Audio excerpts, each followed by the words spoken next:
তারপরে আমি চিন্তা করতে পারি যে প্রথমে রিস্ক ফ্যাক্টর, তারপরে আমি এখানে কি কি কন্ট্রোল দিব এবং কন্ট্রোলের পেছনে আমার অবজেক্টিভস কি থাকতে পারে, এবং একজন অডিটর হিসেবে আমি কিভাবে এগুলোকে টেস্ট করব। অডিটর না, আমি ম্যানেজমেন্ট পার্সপেক্টিভেও দেখতে পারি ইন্টারনাল অডিটে যারা আছে তারা দিয়ে কিভাবে টেস্ট করবে, শুধুমাত্র এক্সটার্নাল অডিট না। আমাদের কিন্তু এটার একটা অ্যাসুরেন্সের একটা সবচেয়ে বড় পার্ট হচ্ছে ইন্টারনাল কন্ট্রোল সিস্টেম। সেই ইন্টারনাল কন্ট্রোল সিস্টেমের একটা অংশ কিন্তু আপনারা এখন শিখছেন, রেভিনিউ সিস্টেম।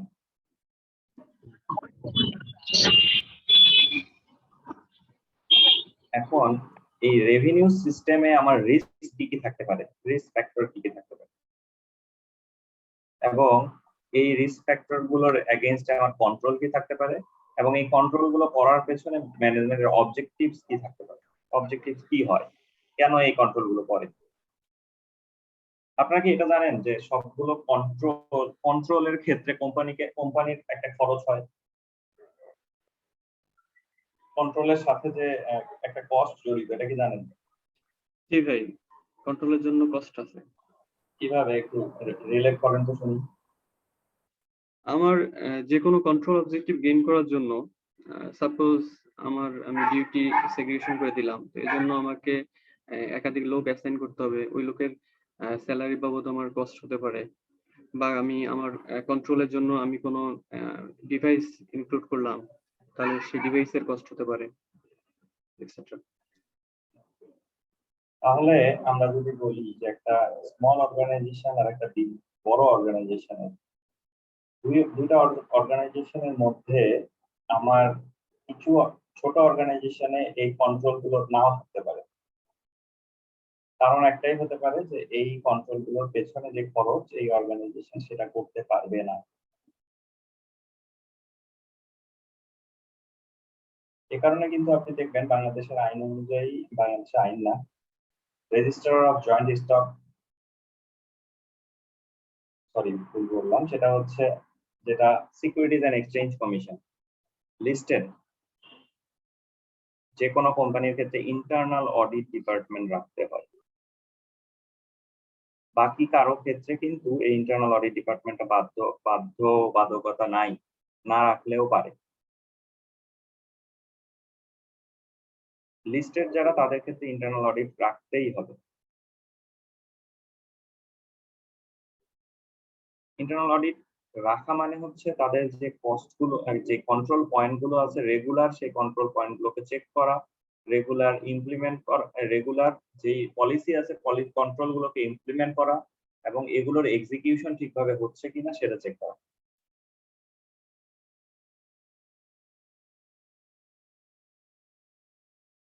আমরা এদিক ওদিক না ঘুরে সরাসরি পড়ায় চলে যাই। Dispatch and invoicing. Dispatch and invoicing এর ক্ষেত্রে আমার রিস্ক কি হতে পারে? রিস্ক হতে পারে আমার ডিসপ্যাচের সঙ্গে যারা জড়িত তারা একটা প্রোডাক্ট, ভুল প্রোডাক্ট, ঠিক প্রোডাক্ট ভুল কাস্টমারের কাছে দিয়ে দিতে পারে। ইনভয়েসিং করতেও সেক্ষেত্রে ভুল হতে পারে, অথবা আমার কোয়ালিটি নাই এরকম প্রোডাক্ট দিয়ে দিতে পারে। এই ধরনের কিছু রিস্ক ডিসপ্যাচের ক্ষেত্রে থেকে যেতে পারে, যেটা আলটিমেটলি কোম্পানির রেপুটেশনে হ্যাম্পার করবে। একজন কাস্টমার যার যেই প্রোডাক্টটা দরকার নাই, যে সে যেটার জন্য অর্ডার করেনি, তার কাছে যদি এরকম প্রোডাক্ট পৌঁছে, সেই ক্ষেত্রে সেই প্রোডাক্ট রিটার্ন নিয়ে আসার জন্য কিন্তু অ্যাডিশনাল একটা কস্ট, প্লাস হচ্ছে একটা যদি রং ইনভয়েস কাস্টমারের কাছে যায়, কাস্টমার যদি এটা বুঝতে পারে যে এইটার জন্য আমি অর্ডার করিনি, বুঝতে পারে না, বুঝতে পারবে, সেক্ষেত্রে কোম্পানির উপর বিশ্বাস উঠে যাবে। দ্যাট মিনস ফেথ নষ্ট হবে, রেপুটেশন নষ্ট হবে, ব্র্যান্ড ভ্যালু নষ্ট হবে।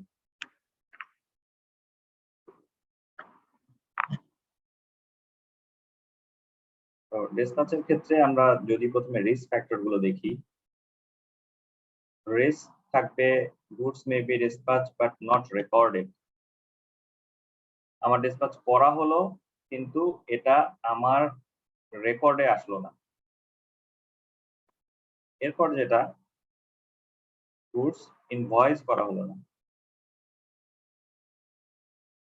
অথবা ইনভয়েসটা রংলি রেজ করা হলো, যেটাতে ক্লারিক্যাল মিস্টেক থাকতে পারে, প্রোডাক্টের কস্ট ভিন্ন ভুল থাকতে পারে, টোটাল সামেশনে ভুল থাকতে পারে, অথবা তার যে condition, payment condition, payment term, এই টার্মগুলো ভুল আসতে পারে।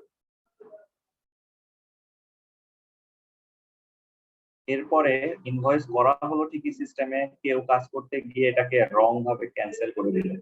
তার মানে আলটিমেটলি আমার এটা যদি ক্যান্সেল করা হয়ে যায়, এটা থেকে আমার রেভিনিউটা আসবে, আমার রেভিনিউ আর জেনারেট হবে না, কারণ আমি না এখান থেকে কাস্টমারের কাছ থেকে কোনো টাকা পাবো না।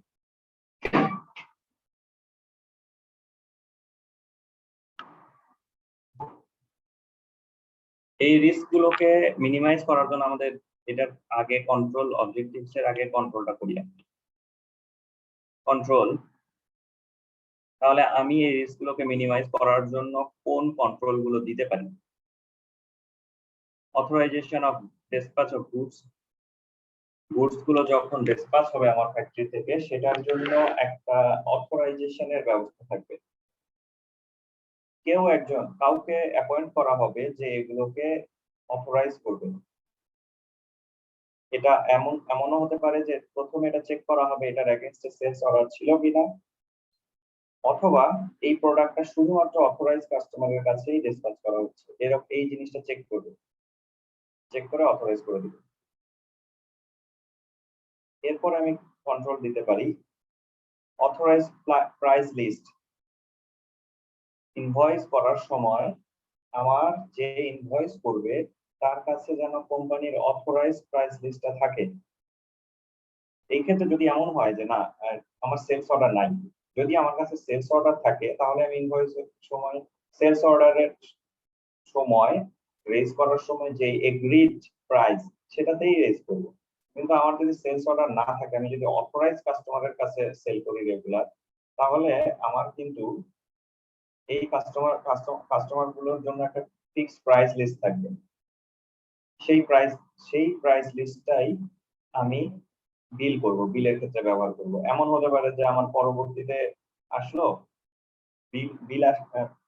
আমি বিল করলাম, কিন্তু আমার প্রাইস চেঞ্জ হয়ে গেছে, আমি আগের প্রাইসে এটা বিল করলাম।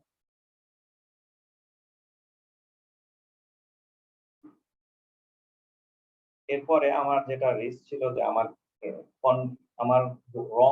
রং ভাবে ক্যান্সেল হয়ে যেতে পারে আমার ইনভয়েসটা, সেক্ষেত্রে অথরাইজেশন থাকবে ক্রেডিট নোটে। ক্রেডিট নোট সিস্টেমে পোস্ট করার আগে এটাতে অবশ্যই কারো সিগনেচার থাকতে হবে, ম্যানেজমেন্ট লেভেল থেকে একজন সেটাকে অথরাইজ করতে হবে।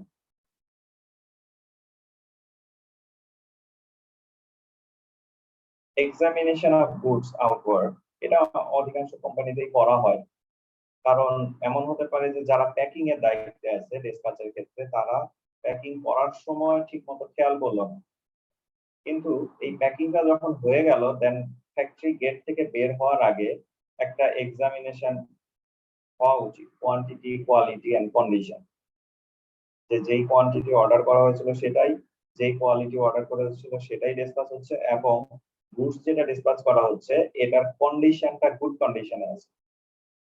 গুড কন্ডিশনটা যদি চেক করা হয়, তাহলে পরবর্তীতে কাস্টমারের কাছ থেকে এই ক্লেম আসার চান্সটা কম।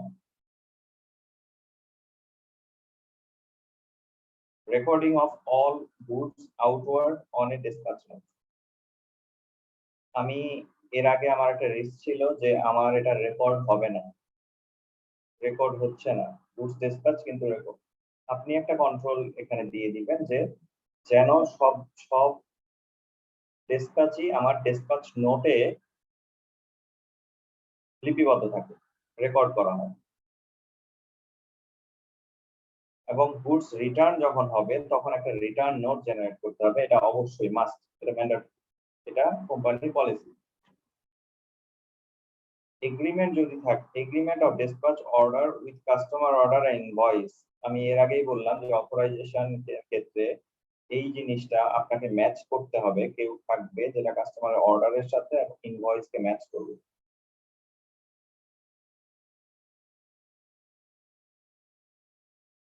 এরপরে আমার যে ডিসপ্যাচ নোট থাকবে, রিটার্ন নোট থাকবে, আমার যে ইনভয়েস থাকবে, আমার যে ক্রেডিট নোট থাকবে, এইগুলো যেন প্রি নাম্বারড হয় এবং রেগুলার এগুলোতে সিকোয়েন্সটা চেক করবে। এরকম কেউ থাকবে যে সিকোয়েন্স চেক করে কনফার্ম করবে যে হ্যাঁ এটা ওকে। সিকোয়েন্স কোথাও মিস থাকলে সেটার ব্যাপারে কোয়েরি করবে। এটা আমার কন্ট্রোল প্রসেস। কিন্তু আমি যখন টেস্ট করতে যাব তখন বলবো যে আমি চেক করে দেখেছি যে এখানে একজন অ্যাপয়েন্টেড আছে যে এই ক্রেডিট নোটের সিকোয়েন্স গুলো রেগুলার ইন্টারভালে চেক করে।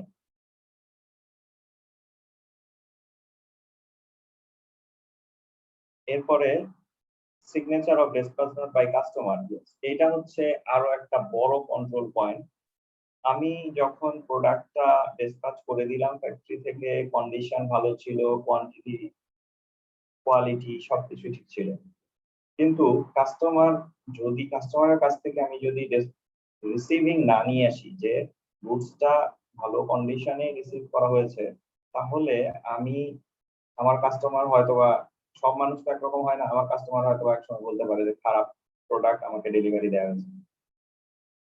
সেক্ষেত্রে এটা একটা বড় কন্ট্রোল পয়েন্ট যে কাস্টমারের রিসিভিং নিয়ে আসতে হবে। ডিসপ্যাচ নোট যেটা জেনারেট হবে, আমরা সাধারণত এটাকে ডেলিভারি চালান বলি নরমাল প্র্যাকটিসে। ডেলিভারি চালানটা আমার কাস্টমার দ্বারা একটা সাইন করা থাকবে যে হ্যাঁ আমি এটা একসেপ্ট করলাম, আমি গুডসটা রিসিভ করলাম। এবং যখন আমার একটা গুডস ফেরত আসবে তখন আমাকে এইটার কন্ডিশনটা চেক করতে হবে। কেন ফেরত আসবে, ফেরত আসার পেছনে গ্রাউন্ডটা কি।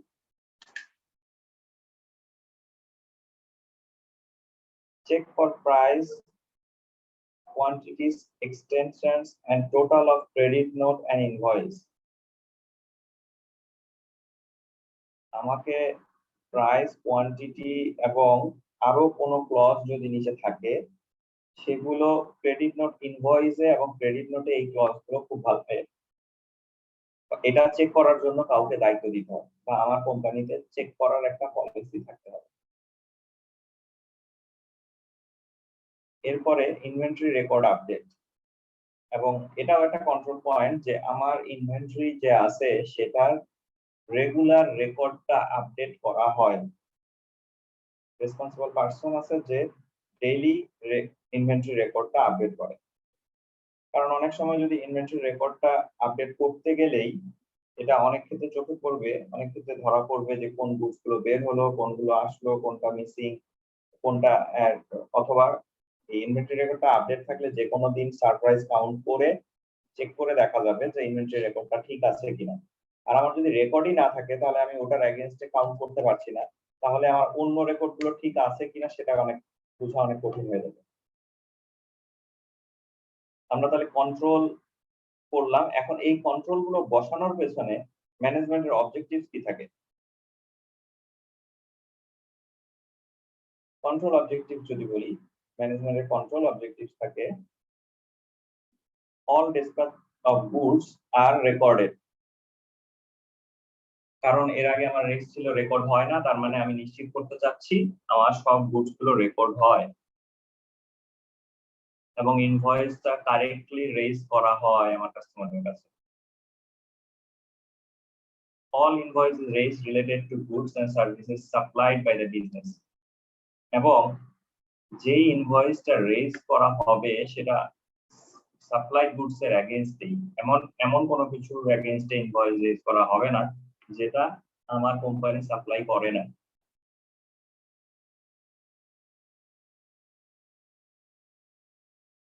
এবং ক্রেডিট নোট রংলি ক্যান্সেল হয়ে যায় ইনভয়েস, সেই ক্ষেত্রে আমার ক্রেডিট নোট শুধুমাত্র ভ্যালিড রিজনেই দেয়া হবে। কিছু কন্ডিশন থাকবে গুডস প্রোভাইড করার পরে যে প্রোভাইড করার সময়, সাপ্লাই দেওয়ার সময়, যে আমার এই কন্ডিশন যদি ফুলফিল না করে তাহলে আপনারা গুডসটা রিটার্ন দিতে পারেন, বা এই কন্ডিশনের উপর বেস করে আপনারা রিটার্ন দিতে পারেন। এর বাইরে কোনো কিছুই এক্সেপ্টেড না। আমরা কন্ট্রোলটা পড়লাম। এবার যদি বলি টেস্ট অফ কন্ট্রোল, এতক্ষণ আমরা ছিলাম একটা অর্গানাইজেশনের ভেতরে থেকে আমরা যারা কাজ করি তাদের জন্য এই পড়াশোনাটা ছিল। এখন হচ্ছে অর্গানাইজেশনের অডিটরের ভূমিকায়। আমি সেটা ইন্টারনাল অডিটরের ভূমিকায় থাকতে পারি, আমি সেটা এক্সটার্নাল অডিটরের ভূমিকায় থাকতে পারি। আমি গিয়ে চেক করব ইন্টারনাল কন্ট্রোল যেটা, সেটা হচ্ছে একটা কোম্পানির পলিসি, এসওপি। এই এসওপিটা যখন আমার সাথে শেয়ার করা হবে, তখন আমি গিয়ে চেক করতে পারবো যে এই ইনফরমেশন গুলো, তারা আমাকে যে এসওপিটা দিল, এই এসওপি ঠিকভাবে কাজ করছে কিনা। কারণ একজন অডিটরের মূল মূল ব্যাপার হচ্ছে প্রথমত তারা গিয়ে এসওপি গুলো চেক করে, স্ট্যান্ডার্ড অপারেটিং প্রসিডিউর যেটা থাকে একটা অর্গানাইজেশনে, এটা আছে কিনা। যদি দেখে আছে, তারপরে তারা চেক করে এটার এগেইনস্টে এই এসওপিটা সারা বছর ধরে কার্যকর ছিল। প্রথমে তারা সেই এসওপিটা আইডেন্টিফাই করার চেষ্টা করে যে এই এসওপিটাতে কোনো লুপহোল আছে কিনা, এই এসওপিটাতে কোনো ল্যাকিংস আছে কিনা, যেটার কারণে আমার এই রেভিনিউ সিস্টেমে কোনো রিস্ক আসতে পারে, সম্পূর্ণ রেভিনিউটা রেকর্ড না হতে পারে। তারপর তারা দেখে যে এই এসওপিটা এসওপির ফুল মিনিংটা হঠাৎ করে না ভুলে গেছি, একটু যদি আবার একটু বলতেন। Standard operating procedure. আচ্ছা, প্রতিটা কোম্পানি তার নিজের মতো করে একটা এসওপি বানাতে পারে, এমন এটার জন্য স্ট্যান্ডার্ড কোনো ফরম্যাট নেই। সেই এসওপি তে প্রথমত অডিটর গিয়ে চেক করে যে এটা ঠিক আছে কিনা, এটার ফলে এটাতে কোনো ল্যাকিংস আছে কিনা। তারপরে চেক করে এই টোটাল এসওপিটা সারা বছর ধরে কার্যকর ছিল কিনা। অর্গানাইজেশন বলল আমি এরকম এসওপি আছে, আমি আমার এইভাবে মানুষজন কাজ করে, আমার কন্ট্রোল প্রসিডিউর এরকম, কিন্তু সারা বছর ধরে এই কন্ট্রোল প্রসিডিউরটা ছিল না। তাহলে যদি এমন হয় যে ডেসপ্যাচে একজন অথরাইজার আছে যে অর্ডারের সঙ্গে ইনভয়েসটা চেক করে দেখে, তারপরে অথরাইজ করে, ঠিক আছে এটা বেতন। কিছু মানুষ আছে যারা চেক করে দেখবে কোয়ালিটি, কোয়ান্টিটি এবং কোয়ান্টিটি, কোয়ালিটি প্লাস হচ্ছে কন্ডিশন, এই কন্ডিশন গুলো চেক করার মানুষ আছে। কিন্তু আপনার একজন অডিটর হিসেবে তখন কাজ হবে যে এই মানুষগুলো কি নতুন জয়েন করলো কিনা। যদি এমন হয় যে ফাইন্যান্সিয়াল ইয়ারের মাঝপথে এই মানুষগুলোকে অ্যাপয়েন্ট করা হয়েছে, তাহলে আপনার মাথার মধ্যে একটা রিস্ক থাকবে যে 6 মাস হয়তো এটা ঠিক আছে, আগের 6 মাসের ট্রানজেকশন গুলোতে প্রবলেম আছে, সেখানে কন্ট্রোল প্রসিডিউরটা ঠিকমতো ইফেক্টিভ ছিল না।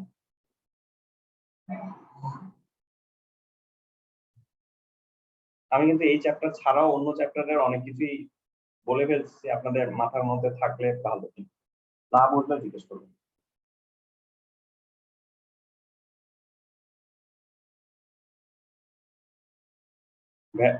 আমি টেস্ট অফ কন্ট্রোলে এখন চেক করব। আমার এখন চেকিং পয়েন্ট কিন্তু এসওপি নিয়ে না, আমার এখন চেকিং পয়েন্ট হচ্ছে এসওপি যেটা আছে বা কন্ট্রোল যেটা আছে সেটা ঠিক ঠিক কিনা, সেটা ছিল কিনা, অস্তিত্ব ছিল কিনা। Verify details of goods dispatched no with sales invoice. এর আগে ছিল কি, কন্ট্রোল প্রসিডিউর হচ্ছে কেউ একজন ভেরিফাই করবে গুডস ডিসপ্যাচ নোটের সাথে ইনভয়েস, কিন্তু এখন আপনি চেক করে দেখবেন যে ভেরিফাই করবেন টেস্ট বেসিস। কি কি চেক করবেন? Quantity, price with official price, trade discounts properly dealt with, calculation and addition, যে ইনভয়েসে যে ক্যালকুলেশনটা থাকে, আপনি ডিসপ্যাচ নোট এবং ইনভয়েসে এই জিনিসগুলো চেক করবেন। Entries in the sales day book, আপনার ইনভয়েসে করার পরে প্রথম যেটা রেকর্ডিং প্রসেস সেটা হচ্ছে আপনার একটা সেলস ডে বুকে যাবে, কিন্তু বর্তমানে সফটওয়্যার আসার কারণে এই ব্যাপারটা থাকে না, ইনভয়েস করলে এটা অটোমেটিক লেজারে হিট করে। তো এটা আগের সিস্টেমে, যে ম্যানুয়াল সিস্টেমে, যে আপনার ইনভয়েস করলে প্রথমে সেটাকে সেলস ডে বুকে নিতে হবে, এরপরে চেক করতে হবে রিসিভেবল লেজার। এখন আপনি সফটওয়্যারে ইনভয়েস করলে এটা আপনার রিসিভেবল লেজারটা অটো চলে যাবে। কিন্তু আগে যখন ম্যানুয়াল সিস্টেম ছিল তখন আপনি চেক করতে হতো ইনভয়েস থেকে sales day book, sales day book থেকে লেজার। এরপরে verify details of sales with entries in inventory record. এখন আপনি চেক করবেন, এর আগে আপনি চেক করলেন ইনভয়েসের ডিটেলস, একটা ইনভয়েস হাতে নিয়ে, ডিসপাস নোট হাতে নিয়ে এই জিনিসগুলো চেক করলেন, কোয়ালিটি, হ্যাঁ, কোয়ান্টিটি, প্রাইস, তারপরে ডিসকাউন্ট, তারপরে ওই ইনভয়েসের ক্যালকুলেশন গুলো, অ্যাডিশন যদি থাকে, তারপর অ্যাডিশন থাকবে, মাল্টিপ্লিকেশন যেটা সেটা চেক করবেন। এরপরে সেলস ডেবুকে আসলো কিনা, লেজারে আসলো কিনা। এখন আপনার কাজ হচ্ছে এই সেলসটা আপনার ইনভেন্টরি রেকর্ডে পোস্টিং হলো কিনা। যদি এমন হয় যে আপনার সফটওয়্যার লিংক করা ইনভয়েসিং এর সাথে সাথে অটোমেটিক ইনভেন্টরি মডিউলটা নেওয়া আছে আপনার সফটওয়্যারে, তাহলে এটা অটো ইনভেন্টরি রেকর্ডে হিট করবে। কিন্তু অধিকাংশ সফটওয়্যারে আমাদের যা থাকে সেটা হচ্ছে ইনভেন্টরি মডিউলটা অনেকে নেয় না। ট্যালিতে বিশেষ করে এরকম হয়, শুধু অ্যাকাউন্টিং মডিউলটা নেয়, ইনভেন্টরিটা নেয় না। এই কারণে এটা ইনভেন্টরিটা থাকে না, এই কারণে আপনাকে চেক করতে হবে। এটা যদি ম্যানুয়ালি এক্সেলে কোনোভাবে রাখে অথবা ইনভেন্টরি রাখার জন্য যদি অন্য সফটওয়্যার থাকে। কেউ কিছু বলতে চাচ্ছিলেন? কেউ কিছু বলতে চাচ্ছিলেন?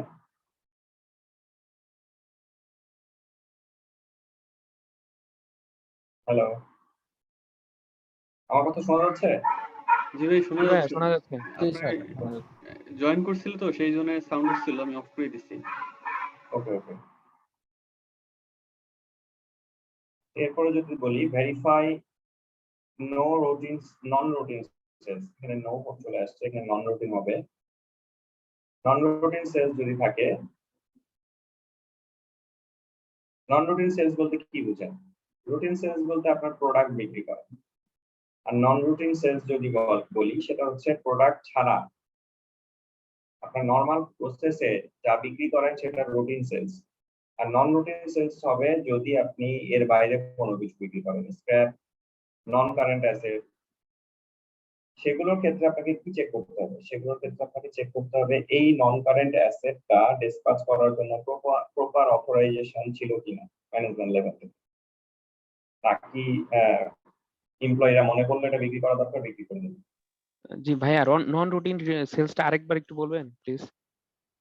নন রুটিন সেলস হচ্ছে যে সেলস গুলো আপনার বিজনেসের পার্ট না, কিন্তু বিজনেস করতে গেলে এগুলো আপনাকে করতে হয়।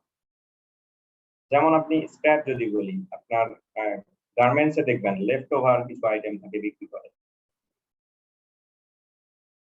একসাথে নট ধরে, যেটা আপনি দেখবেন যে পার পিস যদি টি শার্ট বা পোলো শার্ট যদি 200 টাকায় বিক্রি করে নর্মাল সেলসে, এই স্ক্র্যাপের ক্ষেত্রে ভ্যালু অনেক কমে যায়। এগুলো তাদের রুটিন সেলস না। নন কারেন্ট অ্যাসেট, যদি আপনার ফ্যাক্টরির কোনো অ্যাসেট, আপনার মেশিন অনেকদিন ধরে চললো, আপনার জেনারেটর থাকতে পারে, একটা নির্দিষ্ট লাইফ টাইম থাকে, তারপরে বিক্রি করে দিতে হয়। তারপর আপনার যদি গার্মেন্টস ফ্যাক্টরি হয় সেটার মেশিন গুলো কিছুদিন পর পর চেঞ্জ করতে হয়। যদি আপনার এই কোম্পানির যেগুলো ভেহিকেল থাকে এমপ্লয়ীদের দেয়া হয় সেগুলো বিক্রি করতে হতে পারে, এগুলো নন রুটিন সেলস। থ্যাংক ইউ ভাইয়া। তো এই নন রুটিন সেলস গুলোকে আপনার দেখতে হবে এটা প্রপার অথরাইজেশন আছে কিনা। আপনার রুটিন সেলস এর ক্ষেত্রে কিন্তু অথরাইজেশন দরকার নেই, সেক্ষেত্রে আপনার নর্মাল কন্ট্রোল প্রসিডিউরটাই এটা একটা কন্ট্রোল অথরাইজেশন হিসেবে কাজ করবে। কারণ সব সেলস যদি ম্যানেজমেন্টকে অ্যাপ্রুভ করতে, অথরাইজ করতে হয়, তাহলে এটা অনেক বেশি জটিল ব্যাপার হবে। রুটিন নন রুটিনের ক্ষেত্রে আপনাকে অবশ্যই অথরাইজেশনটা চেক করতে হবে এবং রেজিস্টারে এটার এন্ট্রি আছে কিনা। যদি আপনি দেখেন আপনার কোনো একটা লেজারে দেখানো হলো যে অ্যাসেট বিক্রি করা হয়েছে, সেটা আপনার অবশ্যই অ্যাসেট রেজিস্টারে চেক করতে হবে যে এই অ্যাসেটটা অ্যাসেট রেজিস্টার থেকে সরানো হয়েছে কিনা।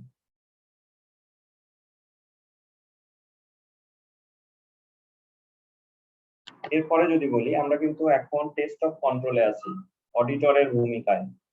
অনেক কথা বলা হয়ে গেছে মাঝখানে, আপনারা মনে হয় থিম থেকে সরে যেতে পারে।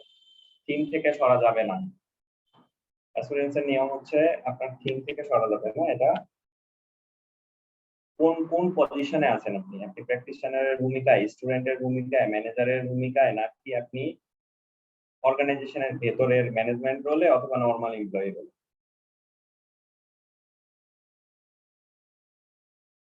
Verify credit note.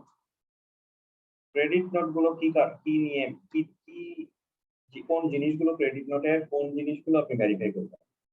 আপনি ভেরিফাই করতে পারেন এটার এন্ট্রি, ইনভেন্টরিতে এন্ট্রি হলো কিনা,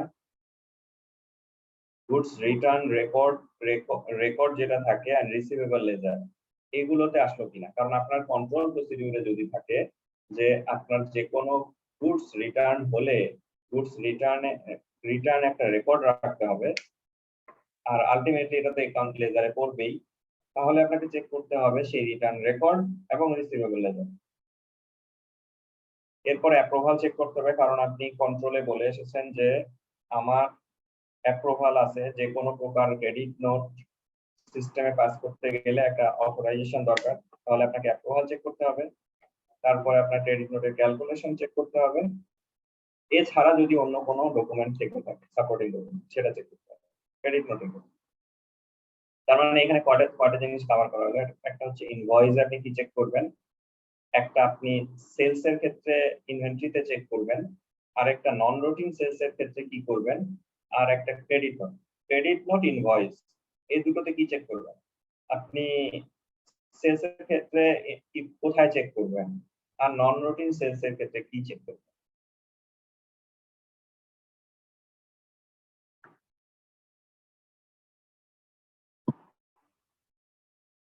টেস্ট নিউমেরিক্যাল সিকোয়েন্স, আমরা যেটা আমাদের কন্ট্রোলের ক্ষেত্রে বলে আসলাম যে numerical sequence pre printed sequential number থাকবে আমার সবগুলোর উপরে, সেটা অর্ডার শিটে থাকবে।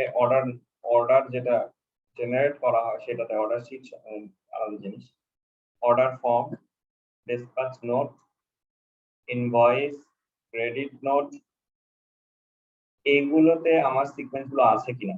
আর কোন সিকোয়েন্সের মাঝখানে কোনোটা যদি মিস থাকে তাহলে আমাকে এটার ব্যাপারে কোয়েরি করতে হবে, ইনকোয়ারি করতে হবে কেন মিস থাকলো, এটা কেন, অথবা তারা হয়তো বলতে পারে এটা ক্যান্সেল হয়ে গেছে, তাহলে এটা ক্যান্সেল হওয়ার পেছনে কারণ কি।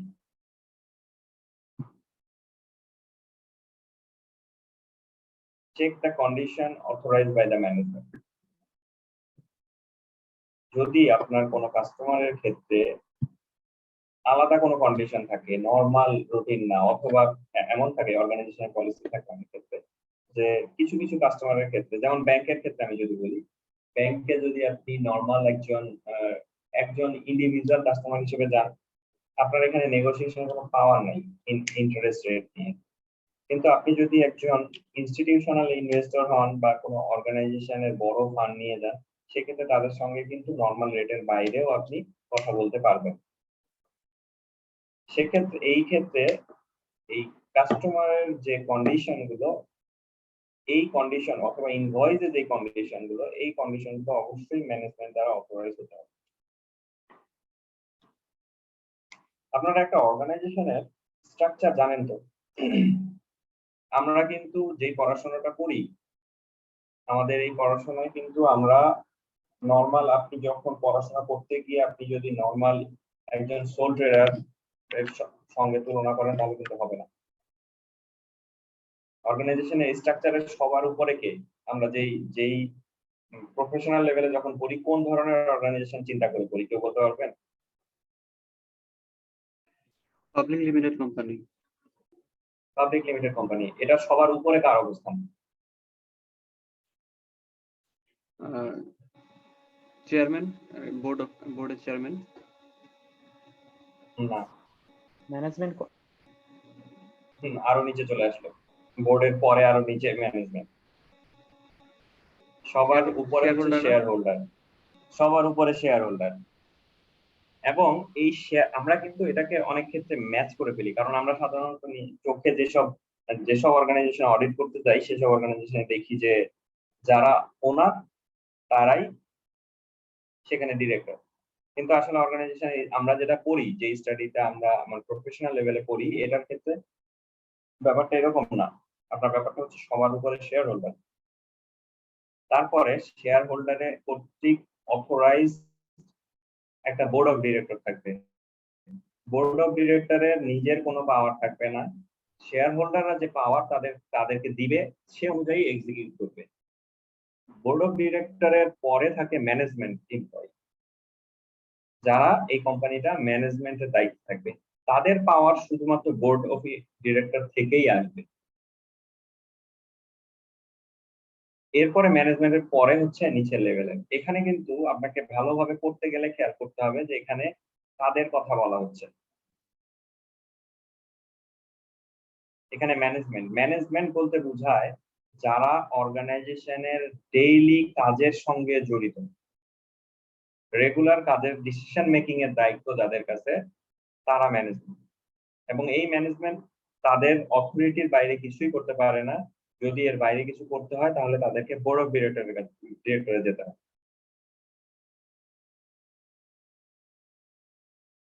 এবং বোর্ড অফ ডিরেক্টর সারা বছর যা করে, তাদের আগে যদি কোনো কিছু অ্যাপ্রুভাল না থাকে এমন কিছু করলেও তাদেরকে রেগুলার এজিএম কিন্তু শেয়ার হোল্ডারদের একটা মিটিং।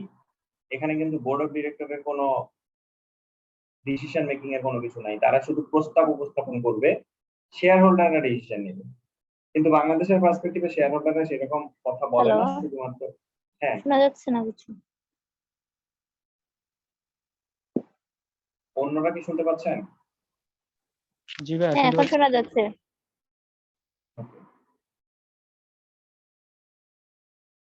তো এখানে ম্যানেজমেন্ট আপনাকে ম্যানেজমেন্টকে কি করতে হবে? Check the condition authorised by the management authorise করবে রেগুলার অ্যাক্টিভিটিস এর ব্যাপারে। তাহলে এইগুলো ম্যানেজমেন্ট কর্তৃক অথরাইজ হতে হবে এবং আলটিমেটলি ম্যানেজমেন্টের কাছে এই অথরাইজেশনের দায়িত্ব নেই, ম্যানেজমেন্টও এই পাওয়ারটা নিয়ে নেয়। বোর্ড মিটিং মিনিটস গুলো যেগুলো থাকে সেখানে ম্যানেজমেন্ট এই পাওয়ার গুলো নিয়ে নেয়। আর এই টোটাল বোর্ড মিটিং এর পাওয়ার গুলো নেওয়া হয় হচ্ছে এজিএম, শেয়ার হোল্ডারদের যে মিটিং গুলো থাকে সেখানে। মূলত এজিএমটাই শেয়ার হোল্ডারদের মিটিং।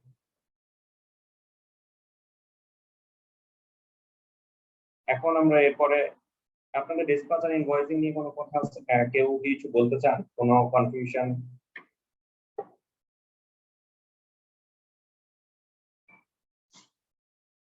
বুঝতে পারলাম কেউ কিছু বুঝেনি, এই জন্য কোনো কোশ্চেন।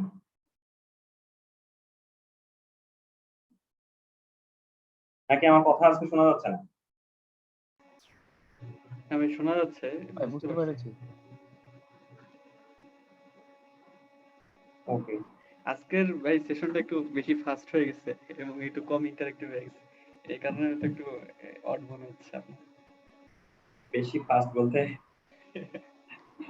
মানে আপনি অন্যান্য সময় যেরকম প্রত্যেকটা ইয়েতে একটু ধরে ধরে খোঁচা খোঁচা জিজ্ঞাসা করেন, ওইরকম আজকে জিজ্ঞাসা হয় নাই তো, যার কারণে অল্প সময় বেশি সিলেবাস কভার হয়ে গেছে।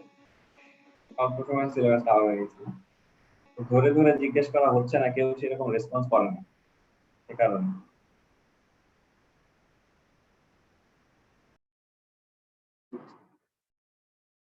ওকে, আপনারা আপনাদের অর্গানাইজেশনে কারো ডিসপ্যাচ এবং ইনভয়েসিং নিয়ে কোনো এক্সপিরিয়েন্স থাকলে শেয়ার করতে পারেন।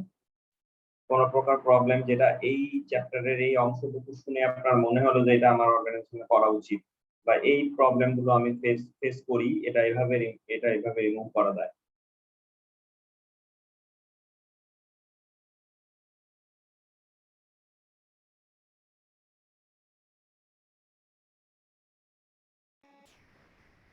ভাই এটা ইয়ে হতে পারে যে আমাদের এখানে তো অনেকেই আছে যারা জব করেন, তাদের অর্গানাইজেশনে এই ডিসপাস এবং ইনভয়েসিংটা কিভাবে তারা মেইনটেইন করে, এটা যদি একটু ডিসকাস হয় তাহলে মনে হয় বিষয়টা তাহলে আর একটু ভালো হয়। হ্যাঁ, প্র্যাকটিক্যাল। আমি সেই জন্যই বললাম।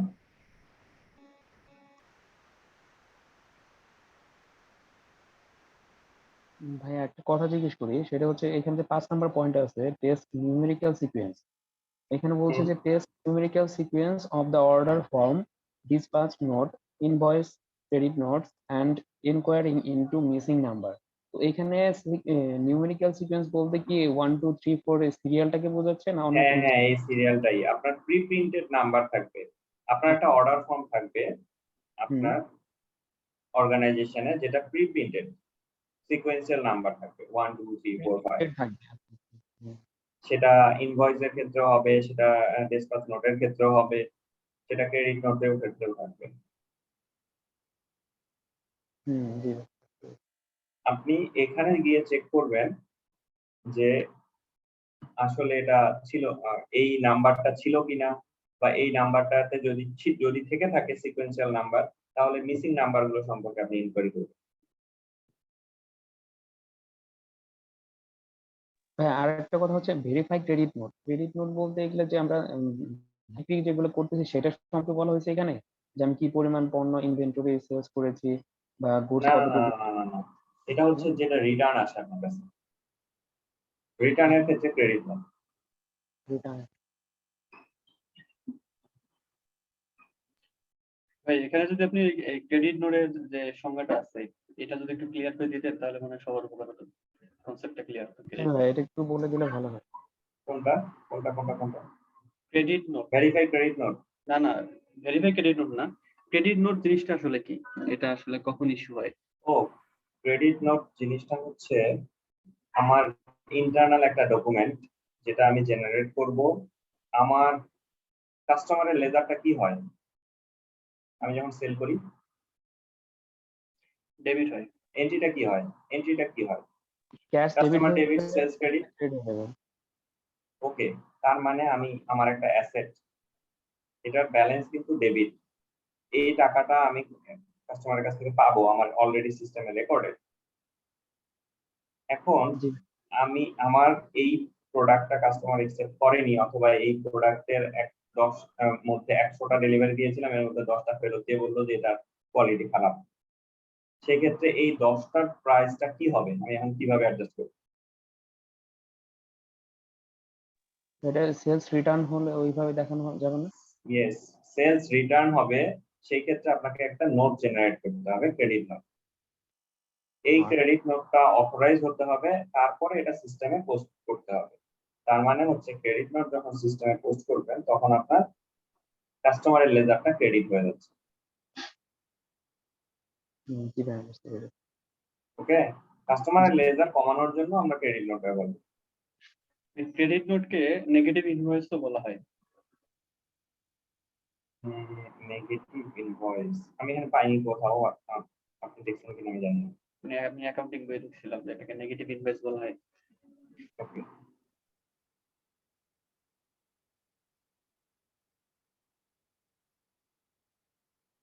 তাহলে আমরা কি ডিসকাস নিয়ে আর কোনো কিছু আছে, কন্ট্রোলে যাবো একটু, এখানে কোনো প্রশ্ন ছিল কিনা?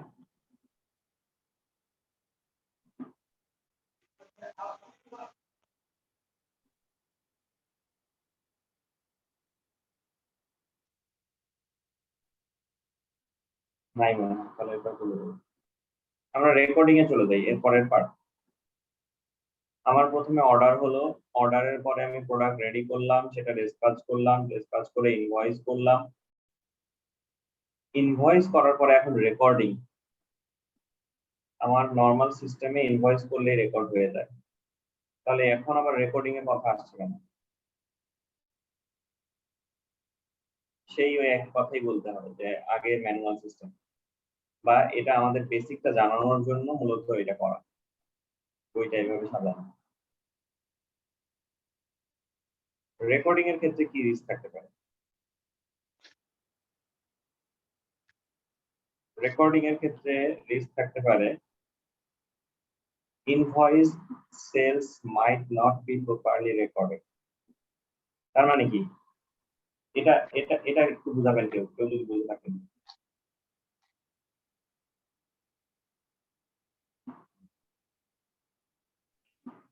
কোন সেলস এর জন্য আমরা ইনভয়েস করছি, বাট ওই ইনভয়েসটা আমরা রেকর্ড যে যেখানে রেকর্ড করা দরকার যে লেজারে, সেই লেজারে আমরা রেকর্ড করি নাই। না, ব্যাপারটা এরকম হচ্ছে না, হচ্ছে ইনভয়েসড সেলস। তার মানে আপনার যে সেলসটা ছিল আপনি অলরেডি ডিসপ্যাচ করে দিয়েছেন আপনার কাস্টমারের কাছে, আপনার সেই সেলস এর ইনভয়েসটা আপনার সিস্টেমে রেকর্ড হয়নি। আমি কিন্তু বারবার এর আগেও বললাম যে ইনভয়েস করলেই আমাদের এটা অটো রেকর্ড হয়ে যায় সিস্টেমে, লেজারে চলে আসে। কিন্তু আমরা কিন্তু এখন ম্যানুয়াল সিস্টেমে আছি। আমরা ইনভয়েস অন্য জায়গায় করি, তারপরে আমি যদি চিন্তা করি আমি ইনভয়েস এক্সেলে করি, তারপরে এই ইনভয়েসটা আমার রেকর্ড করতে হয়। এটা হচ্ছে কথা, এটাই আমার ইনভয়েস রেজ করা হলো, কিন্তু আমার এটা সিস্টেমে রেকর্ড হয়নি, প্রপারলি রেকর্ড হয়নি।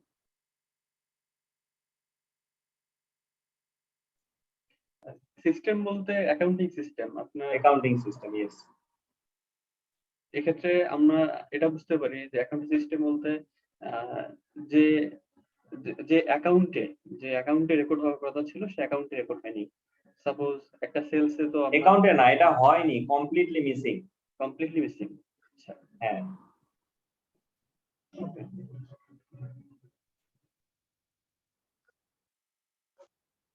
এরপরে ক্রেডিট নোট আসলো। আমি কিন্তু আমার ক্রেডিট নোট ঠিকভাবে রেকর্ড হয়নি, তার কারণে কাস্টমারের ব্যালেন্সটা হাই ব্যালেন্স আমি শো করেই যাচ্ছি। এখানে আমার এই প্রথম নাম্বার একটা কথা ছিল আর কি, সেটা হচ্ছে যে আমি যখন বলবো যে রেকর্ড হয় নাই, তখন শুধু তো আমি বলতে পারি মাইট নট বি রেকর্ডেড, কিন্তু এখানে প্রপারলি বলা হয়েছে, মানে কি সঠিকভাবে হয় নাই, তার মানে কি ভুলভাবে রেকর্ড হওয়ার সম্ভাবনা আছে, তাই না? এটা একেবারে এখানে প্রপারলি রেকর্ডের একবারে মিসিং, প্লাস হচ্ছে এমনও হতে পারে হ্যাঁ প্রপারলি যেহেতু একবারে রেকর্ড হয়নি অথবা ভুলভাবে রেকর্ড হয়েছে। জি।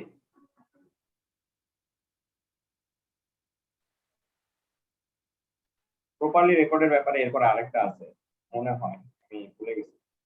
Sales might be recorded in the wrong customer account. এই কারণেই আমি এটাতে এই জোর দিচ্ছিলাম যে এটা শুধু মিসিং এর কথাই বলা হচ্ছে, আর এখানে রং কাস্টমার অ্যাকাউন্ট। অথবা এমনও হতে পারে উপরে ক্লারিক্যাল মিস্টেকও হতে পারে যে ইনভয়েসটা রেকর্ড করার সময় আমার অ্যামাউন্টটা ঠিকভাবে পড়েনি, আমি অ্যামাউন্টটা ভুল লিখলাম।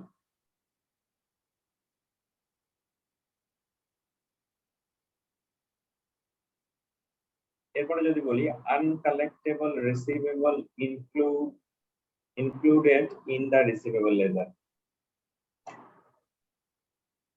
আমার রেকর্ডিং এর এটাও একটা পার্ট। আমার যেই রিসিভ হবে না সেটা আমার রিসিভেবল লেজারে আমি এটা ক্যারি ফরওয়ার্ড করেই যাচ্ছি অনেকদিন থেকে, এটার ব্যাপারে কোনো প্রকার ব্যবস্থা নিচ্ছি না। বুঝতে পারলাম না, আরেকবার একটু বলবেন? Uncollectable receivable. আমার রিসিভেবল লেজার, আমি অনেকদিন আগে কাস্টমারের কাছে কিছু প্রোডাক্ট দিয়েছিলাম, সেই প্রোডাক্টের এগেইনস্টে কাস্টমার পে করেনি, সেটা আমি কন্টিনিউ করেই যাচ্ছি, আমার লেজারে ব্যালেন্স ক্যারি ফরওয়ার্ড করেই যাচ্ছি, এটার ব্যাপারে আমি কোনো স্টেপ নেইনি। জি ভাই, ভাই একটা কোশ্চেন ছিল। তো হ্যাঁ। আমি এটা মানে এই যে মানে আনকালেক্টেবল এর পারপাসে বলতেছি যে যখন হচ্ছে অ্যাকাউন্ট যেটা আমাদের যেটা হচ্ছে আমরা পাবো অথবা বা যেটা আমাদের কাছে পাবে, আমি যেটা বলতেছি সেটা হচ্ছে ভাই অন্য একটা ট্যাক্সের পারপাসে। তো সেইখানে বলা হচ্ছে যদি আমাদের অ্যাকাউন্টস পেয়েবল পরপর 3 ইয়ার্স পর্যন্ত দেখিয়ে যায় কিন্তু সেখান থেকে কোনো হ্যাঁ। কালেকশন না হয়, হুম। তখন নাকি সেটাকে হচ্ছে রেভিনিউ হিসেবে কনসিডার করা হবে।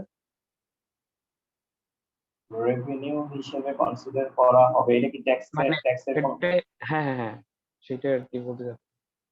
ট্যাক্সের যদি এটাকে যদি আনকালেক্টেবল রিসিভেবল থাকে, ট্যাক্স অথরিটি যেটা মনে করে সেটা হচ্ছে আপনি হয়তোবা এটাকে এটা আপনার রংলি রেকর্ড করা, আপনি কোথাও কোনো কিছু হাইড করার কারণে এটাকে রিসিভেবল এক্সপেন্স হাইড করার কারণে রিসিভেবল হিসেবে রেখে দিয়েছে।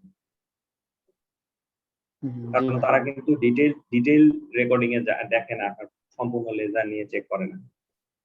আপনার কিন্তু এক্সপেন্স ও ডেবিট, রিসিভেবল ও ডেবিট। হ্যাঁ আপনি কিন্তু আপনার ব্যালেন্স শিট মিলানোর জন্য এক্সপেন্স কমালে তো আমার লস আলটিমেট।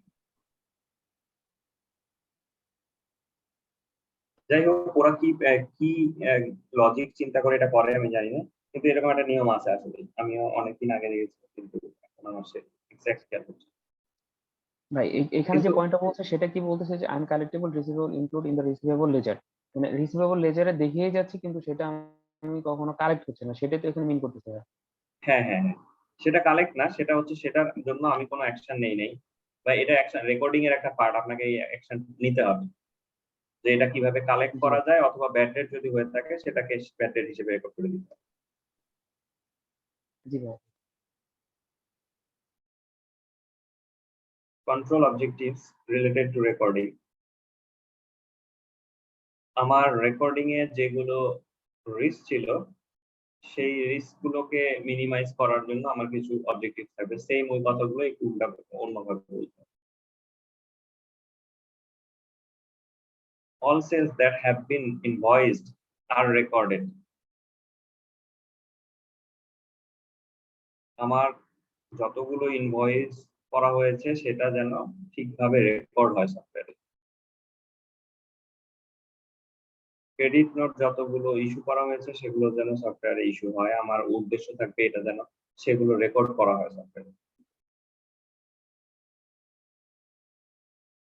আমার এক কাস্টমারের ইনভয়েস যেন আমি অন্য কাস্টমারে রেকর্ড না করি, সেটার জন্য সেটা সেটা এটা এই ভুলটা কন্ট্রোল করার আমার উদ্দেশ্য। Potential bad debt are identified. এবং এর আগে আমার যেটা ছিল সেটা হচ্ছে আমি রেকর্ডিং এর পার্ট হচ্ছে আমি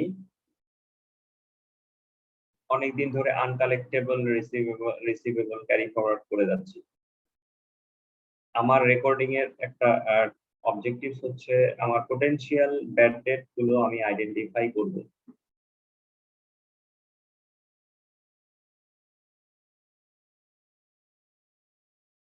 এরপরে কাট অফ আর অ্যাপ্লাইড, এটা অনেক গুরুত্বপূর্ণ।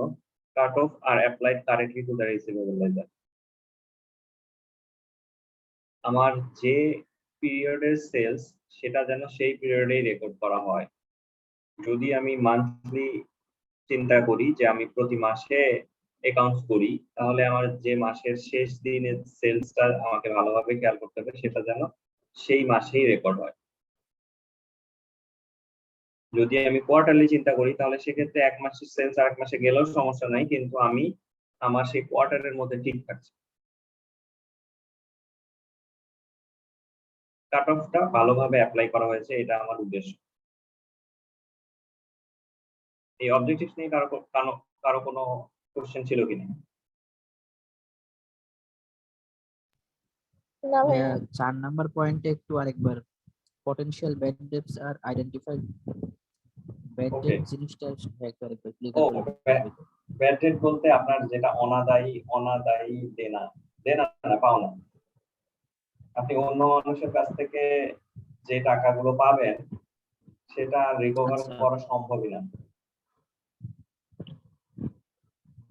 আপনার রেভিনিউ সিস্টেমের রেকর্ডিং এর একটা অবজেক্টিভস হবে যেন আমি পোটেনশিয়াল ব্যাড ডেটটা আইডেন্টিফাই করতে পারি।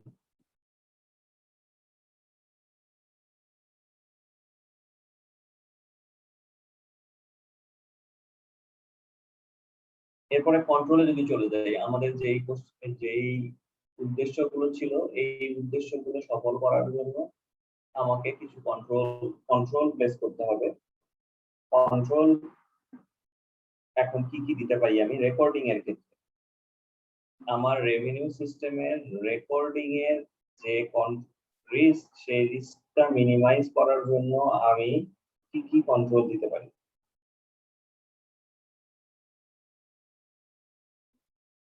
Segregation of duties.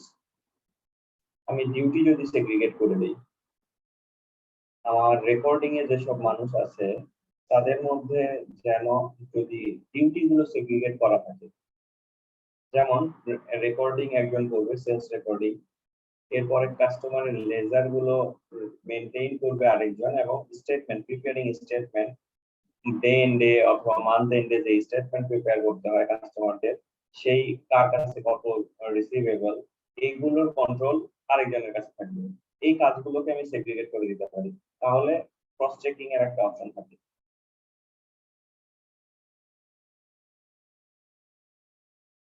আমার কন্ট্রোল থাকবে recording sales invoice sequence and control over spoiled invoice.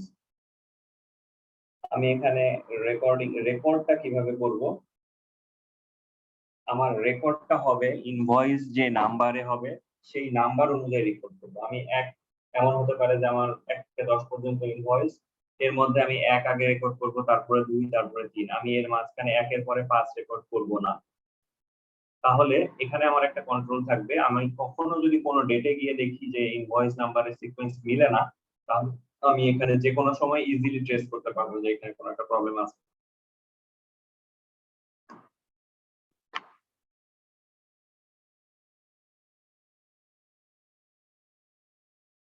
এরপরে হ্যাঁ, ওই যে স্পয়েলড ইনভয়েসটা একটু বলে দিলেন না? ওকে, যে ইনভয়েস গুলো নষ্ট হয়ে যায়, কারণ আমরা যেটা বললাম যে আমাদের pre printed number, sequential number থাকবে ইনভয়েসে।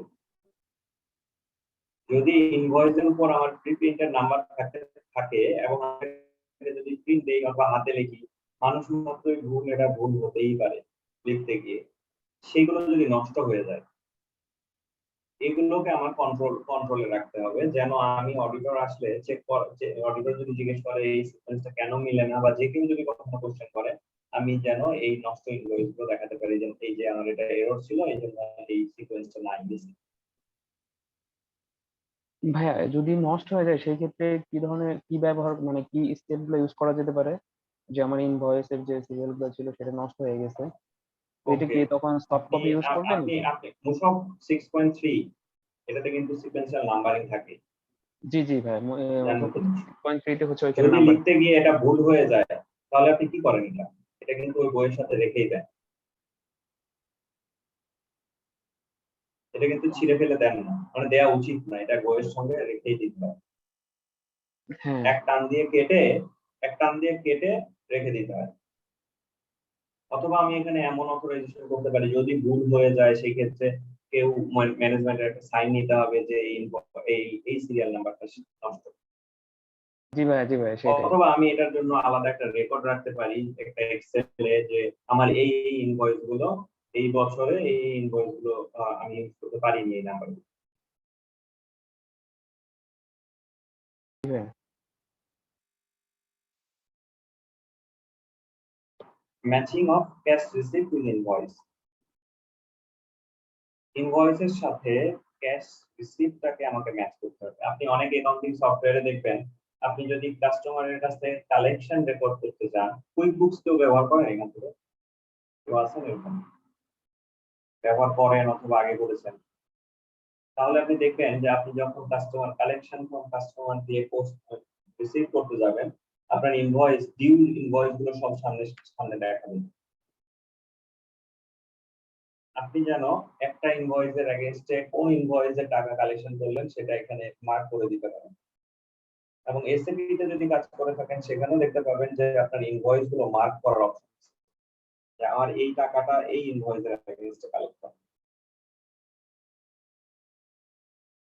বা কাস্টমার এই ইনভয়েসের এগেইনস্টে পেমেন্ট দিবে। কারণ একজন কাস্টমারের অনেকগুলো ইনভয়েস থাকতে পারে, যে যারা রেগুলার কাস্টমার, তাদের কোন ইনভয়েসের এগেইনস্টে পেমেন্ট আসলো এটা আপনাকে ম্যাচ করতে হবে। আপনার কন্ট্রোল প্রসেসর এটা পার্ট। তাহলে আপনি একটা সময় ইজিলি ট্রেস করতে পারবেন যে আমার এই কোন ইনভয়েসটা ডিউ। এরপরে যদি বলি আমার কন্ট্রোল, রেভিনিউ সিস্টেমের রেকর্ডিং এর control, retention of customer, remittance advice. Remittance advice বলতে কি বুঝেন?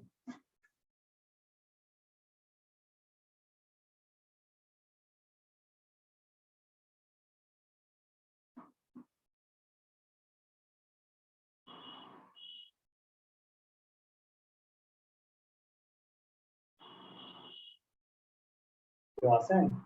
আমার কথা কি শোনা যাচ্ছে? এটা জানা নেই। রেমিটেন্স অ্যাডভান্স বলতে কাস্টমার থেকে ক্লিয়ারিফিকেশন সার্টিফিকেট কিছু টাইপ এরকম কিছু বোঝাচ্ছে কি? এটা কাস্টমারের রেমিটেন্স অ্যাডভাইস বলতে কাস্টমার আপনাকে একটা কনফার্মেশন দিবে যে আমি এই টাকাটা আপনার এই অ্যাকাউন্টে সেন্ড করলাম, অথবা এই টাকাটা আমি আপনাকে ক্যাশ জমা দিলাম। মূলত এই ধরনের একটা অ্যাডভাইস। সাধারণত আপনারা যদি এক্সপোর্টের রিয়েলাইজেশন এটা কিন্তু ব্যাংক একটা সার্টিফিকেট দেয়, সেটাও রেমিটেন্স অ্যাডভাইস। এগুলো আপনাকে রিটেনশন করতে হবে। অথবা কাস্টমার যদি এমন আপনার ব্যাংকে টাকা জমা করে দিল, সেই ব্যাংক অ্যাকাউন্টে অনলাইন ব্যাংকিং এ, সেই সেই ডিপোজিট স্লিপটা আপনার কাছে পাঠালো কোনোভাবে, সেটাকেও আপনি রেমিটেন্স অ্যাডভাইস হিসেবে রেখে দিতে পারেন। একটা ডকুমেন্ট, যে ডকুমেন্ট প্রুফ করবে যে কাস্টমার এই টাকাটা জমা করবে। এটা ইন হাউস জেনারেটেড ডকুমেন্ট না, এটা থার্ড পার্টি ডকুমেন্ট। আমার ইন হাউস জেনারেটেড ডকুমেন্ট হচ্ছে আমার মানি রিসিপ্ট।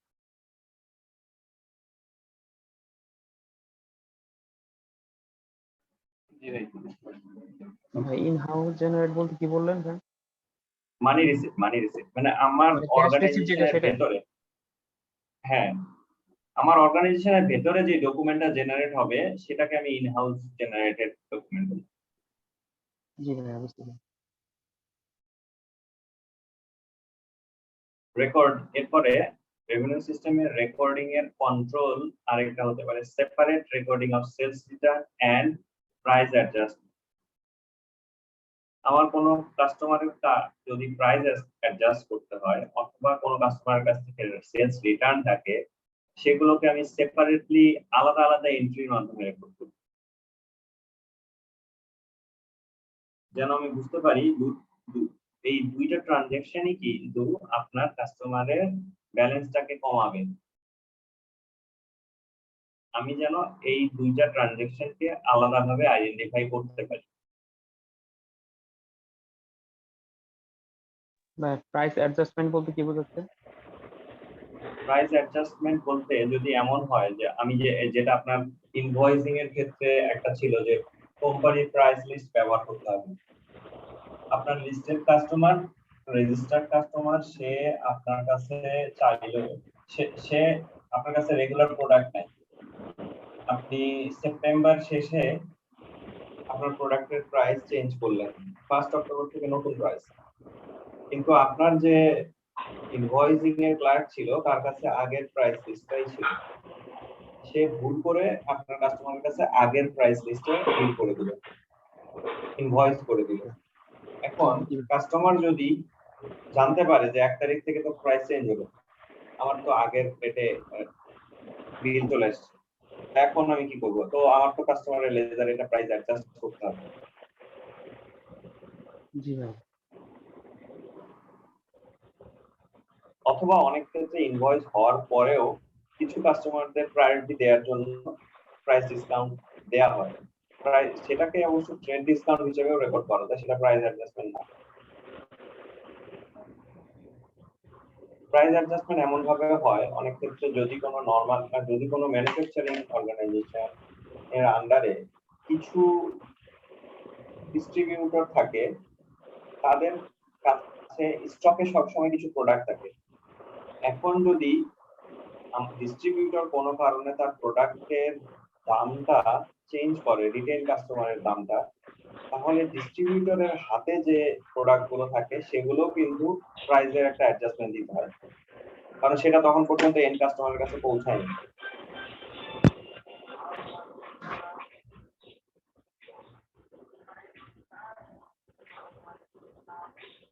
তোমরা এরপরে পয়েন্টে চলে যাই। কাট অফ প্রসিডিউর, সেলস আর deal with correct period. Sales correct পিরিয়ডেই ডিল করতে হবে, এরকম একটা প্রসিডিউর অর্গানাইজেশনের ভেতরে থাকে। Regular preparation and checking of trade receivable statement. যে স্টেটমেন্টের কথা আমরা কিছুক্ষণ আগে দেখলাম, যে স্টেটমেন্ট প্রিপারেশনটা অন্য জনের হাতে থাকবে এবং এই কাজটা রেগুলার করাও একটা কন্ট্রোলের part, receivable statement. Review and follow up of overdue accounts. তাহলে রেকর্ডিং এর কন্ট্রোল পার্ট কি থাকলো? রেকর্ডিং এর একটা কন্ট্রোল পার্ট কিন্তু আমি যেন রেগুলার রিভিউ করি, কারণ আমার রিস্ক ছিল আমার ওভারডিউ অ্যাকাউন্ট গুলো, আনপেইড বিল গুলো আমার কাস্টমারের লেজারে ক্যারি ফরওয়ার্ড হয়ে আসছে অনেকদিন।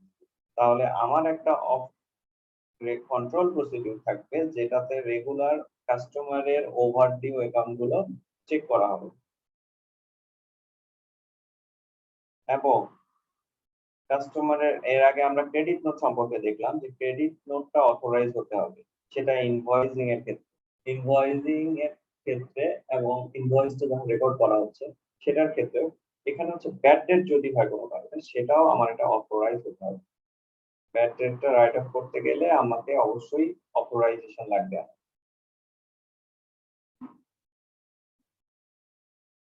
এই রেভিনিউ সিস্টেম করলে একটা অর্গানাইজেশনের কন্ট্রোল টেস্ট করতে এমনি মাথার মধ্যে কাজ করবে কোন জায়গাগুলোতে ল্যাকিংস থাকতে পারে। এবার আমি রেকর্ডিং এর টেস্ট অফ কন্ট্রোল, রেভিনিউ সিস্টেমের রেকর্ডিং এ যেসব রিস্ক থাকতে পারে সেগুলোর কন্ট্রোলের এগেইনস্টে আমরা এখন টেস্ট করতে পারি অডিটরের ভূমিকায়।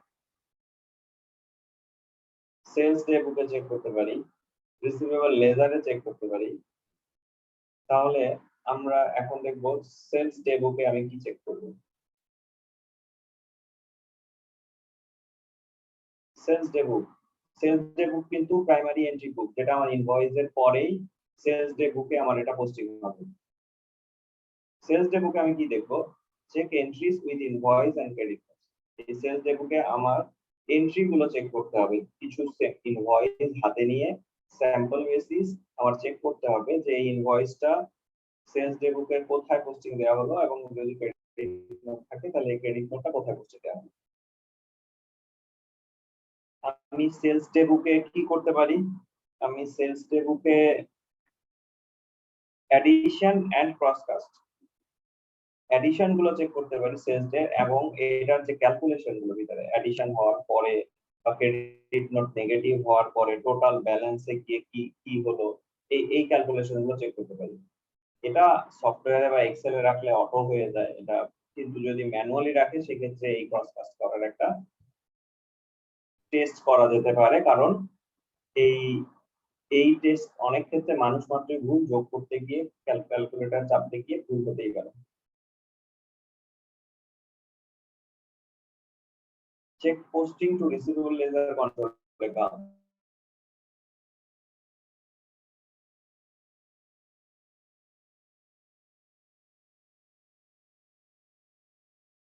রিসিভেবল লেজার না, এটা কিন্তু ledger control account.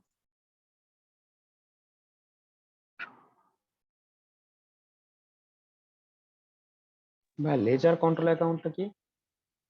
Receivable ledger control account বলতে একটা কম্বাইন্ড লেজার, যেখানে প্রতিদিনই আমি ম্যানুয়ালের কথা যদি বলি, ম্যানুয়াল একটা আমার যদি একটা রেজিস্টার বই থাকে আমার কাছে, আমার কাস্টমার 10 জন, আমার সবার জন্য আমি সেপারেট কিছু পেজ রেখে দিলাম, সবার নাম লিখলাম একজন, তারপর 4-5 পেজ পরে দ্বিতীয় কাস্টমার, তারপরে 4-5 পেজ পরে তৃতীয় কাস্টমার, এখানে সব ট্রানজাকশন গুলো রেকর্ড হবে। কিন্তু আমার আরেকটা খাতা থাকবে যেখানে প্রতিদিন শুধু এটা কন্ট্রোল অ্যাকাউন্ট, আমি জাস্ট সেটার নিচে ডে ওয়াইজ আজকের ডেটে কোন কাস্টমারের কত টাকা ট্রানজাকশন হলো সেটা লিখে রাখবো। তারপরে আবার তারপরের কাস্টমার সেম ডেটে সব কাস্টমার গুলো একের পর এক লেখা থাকবে। এটা হচ্ছে রিসিভেবল লেজার কন্ট্রোল অ্যাকাউন্ট। মানে প্রত্যেকটা কাস্টমারের জন্য আলটিমেটলি এই কন্ট্রোল লেজার ইউজ করা সেটা? না, সেটা তো সেপারেট লেজার, সেটা তো লেজার। দেন আরেকটা জায়গা যেখানে আমি শুধুমাত্র কাস্টমারের সেই দিনের ট্রানজাকশনটা থাকবে এবং টোটাল একটা ব্যালেন্স স্পেসিফিক কোনো ডেটের জন্য, মানে প্রত্যেকটা ডেট মানে স্পেসিফাই করে রাখা সেই জন্য? না, এটা হচ্ছে একটা কন্ট্রোলের জন্য, কন্ট্রোল যেন আমি করতে পারি ওই কন্ট্রোল আপনার সবগুলো পেজে যদি আলাদা আলাদা কাস্টমারের ব্যালেন্স থাকে, তাহলে আপনাকে কিন্তু এখন যদি আপনি একবারে জানতে চান আমার আজকে ডেটে রিসিভেবল কত, তাহলে এই 10টা পেজ আপনাকে যোগ করতে হবে আলাদাভাবে। কিন্তু কন্ট্রোল অ্যাকাউন্টটা এমন একটা অ্যাকাউন্ট যেখানে আপনি আগের দিনের সব কাস্টমারের ট্রানজাকশন করার পরে টোটাল একটা ব্যালেন্স থাকবে, দেন পরের দিনের কাস্টমারের অ্যাডিশন অ্যাডজাস্টমেন্ট বা অ্যাডিশন পেমেন্ট যোগ করে একটা ব্যালেন্স আছে, এই টোটাল ব্যালেন্সটা যোগ দিলে একবারই পেয়ে যাবেন। আচ্ছা, কন্ট্রোল অ্যাকাউন্টের উদাহরণ হতে পারে যদি ট্যালিতে কেউ কাজ করে থাকেন, তাহলে দেখবেন আপনার ট্যালিতে একটা লেজার প্রথমে একটা গ্রুপ খোলা হয়, গ্রুপের আন্ডারে সব লেজার গুলো খোলা হয়, এই গ্রুপটাকে বলা হচ্ছে কন্ট্রোল অ্যাকাউন্ট। সেই গ্রুপের ভেতরে আপনি যদি ঢুকেন তাহলে দেখতে পাবেন যে সবগুলো কাস্টমারের নাম দেখাচ্ছে আর ব্যালেন্স দেখাচ্ছে, আর ট্রানজাকশন দেখতে চাইলে দেখতে পাবেন। এরপর আপনি যদি সেই কাস্টমারের লেজারের ভিতরে ঢুকেন তাহলে লেজারে ইন্ডিভিজুয়াল সবগুলো ট্রানজাকশন দেখতে পাবেন। আর গ্রুপের ভেতরে ঢুকলে আপনি সব কাস্টমারগুলোর ব্যালেন্স দেখতে পাবেন, ডেবিট, ক্রেডিট, ক্লোজিং ব্যালেন্স।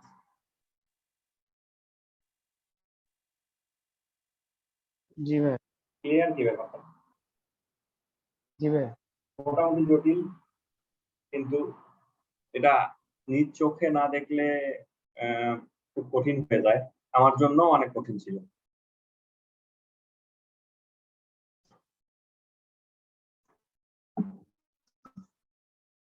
এরপরে যদি বলি টেস্ট অফ কন্ট্রোলে, আমাদের কি এখানে দেখানোর মতো কোনো সুযোগ আছে কি? ক্লায়েন্ট দিয়ে দেখতে হবে?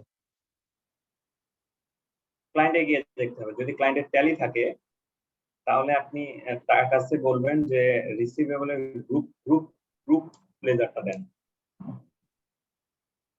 আচ্ছা। ভাই আমার মনে হয় অ্যাকাউন্টিং এর চ্যাপ্টার 6 এ রিসিভেবল কন্ট্রোল অ্যাকাউন্ট সম্পর্কে আছে, যদি ওখানে একটু দেখে তাহলে আর কনসেপ্ট ক্লিয়ার হবে। আপনি রকিবুলের কাছ থেকে জেনে নিয়ে এখান থেকে দেখে নিতে পারবেন।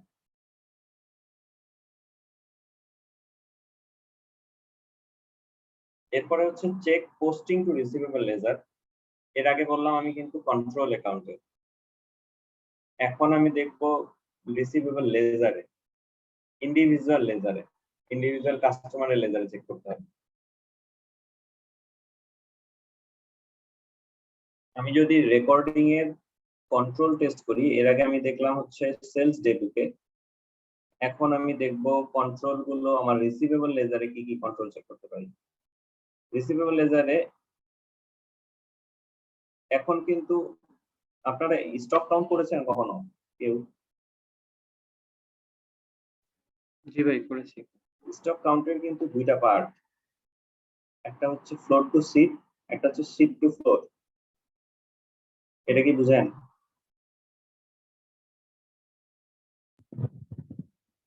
না ভাই। আপনি যখন ক্লায়েন্টের প্রিমিসিসে যাবেন তখন ক্লায়েন্ট আপনাকে একটা শীট দিয়ে বলবে আমার আজকের স্টক এই পরিমাণ। আপনি যখন যাবেন টেস্ট করতে, একটা ঢুকলেন, প্রথম একটা আইটেম নিলেন হাতে, এই আইটেমটা সিলেক্ট করলেন, প্রথমে আপনার শীটে সিলেক্ট করলেন যে আমাকে এই আইটেমটা দেখান। তারা তখন কি করলো, আপনার ফ্লোরে গিয়ে এটা খুঁজে ওই আইটেমটা কাউন্ট করলো। তার মানে এটা হলো হচ্ছে শীট টু ফ্লোর। এটার ক্ষেত্রে রিস্ক কি থাকতে পারে?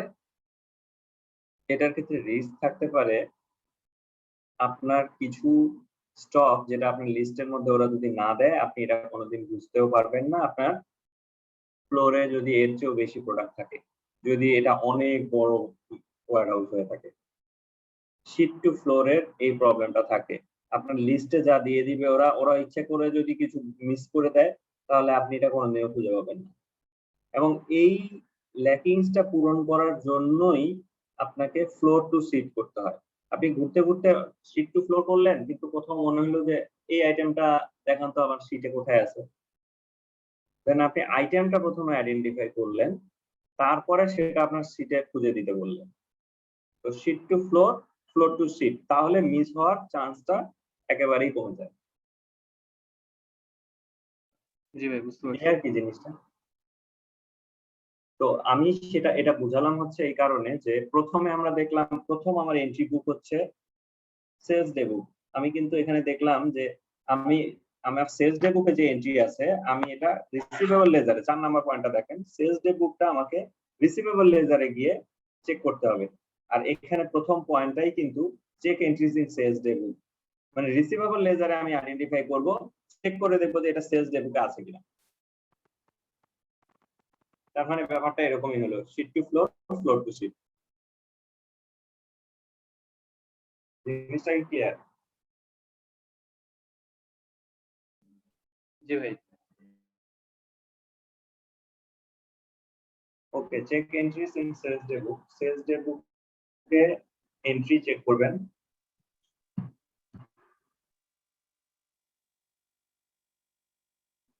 এরপরে যদি বলি 2 number point, check addition and balance carry down.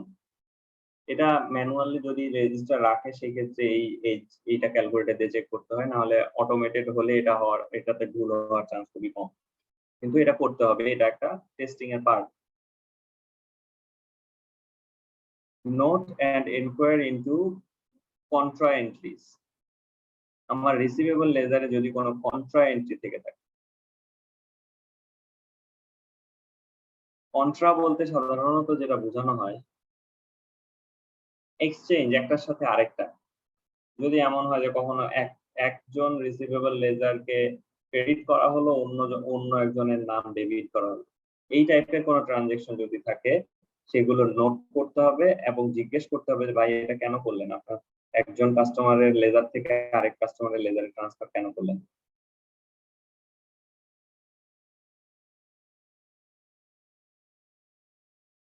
Check that control account have been regularly reconciled to total receivable ledger balance.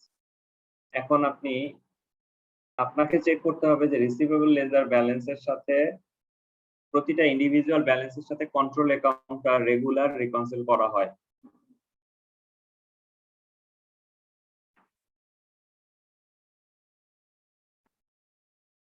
Scrutinize account to see if credit limits have been observed.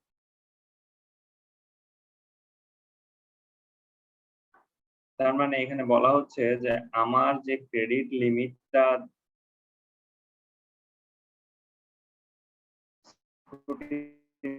account to see if credit limits have been observed.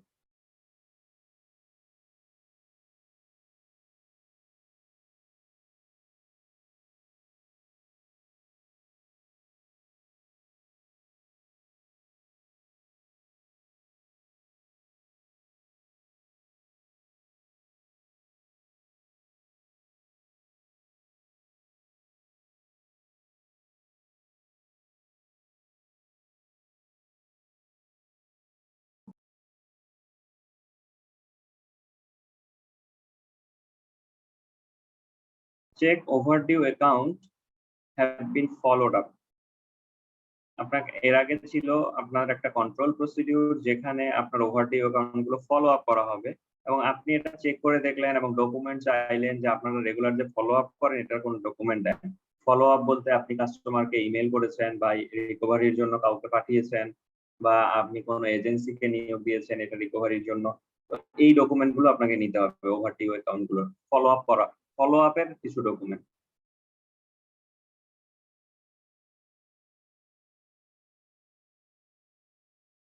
এর আগে আমাদের control ছিল আমাদের কোনো bad date authorisation ছাড়া record হয় না। সেক্ষেত্রে এখানে আমাদের চেক করার বিষয় হচ্ছে আমি কোনো ব্যাড ডেট যদি আমার লেজারে রেকর্ড হয়ে থাকে তাহলে আমি এটার ক্ষেত্রে চাইবো আপনাদের অথরাইজেশন ফর্মটা দেন অথবা যেই অথরাইজড ডকুমেন্টটা দেন যেখানে যেই পার্সনটাকে অথরাইজ করা হবে সেই পার্সনের সাইন আছে।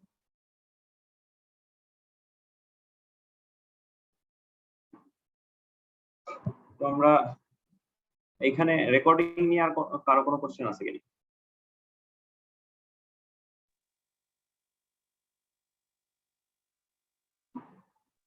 হ্যালো, আমার কথা কি শোনা যাচ্ছে?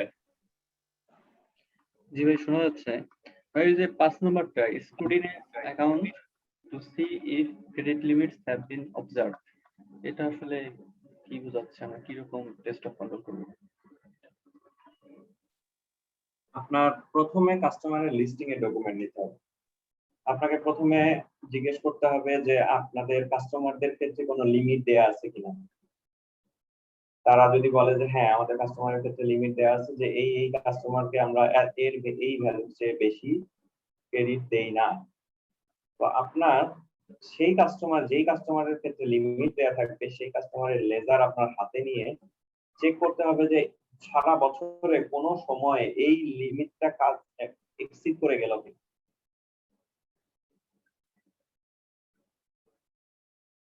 কাস্টমারের ব্যালেন্সটা এই লিমিটটা এক্সিট করলো কিনা।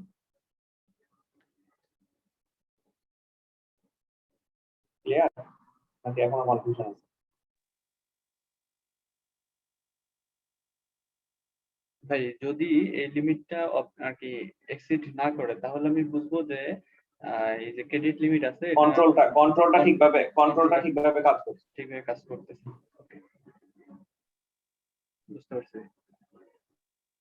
তাহলে একটা কন্ট্রোল যে কোনো জায়গায় একটা কন্ট্রোলের ফেইলিউর একজন রিভিউয়ার বা একজন অডিটরকে ইঙ্গিত দেয় যে ম্যানেজমেন্ট কন্ট্রোলের ক্ষেত্রে রিলাক্টেন্ট। তখন আপনার মনের মধ্যে সন্দেহ জাগবে যে এই জায়গাটাতে যেহেতু কন্ট্রোল নাই তাহলে অন্য কোথাও কন্ট্রোলের প্রবলেম থাকতে পারে, কারণ তারা কন্ট্রোলের ব্যাপারে স্ট্রিক্ট না, একটু রিলাক্টেন্ট।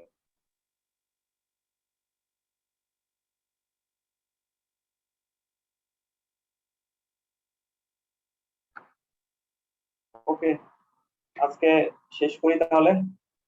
আগামী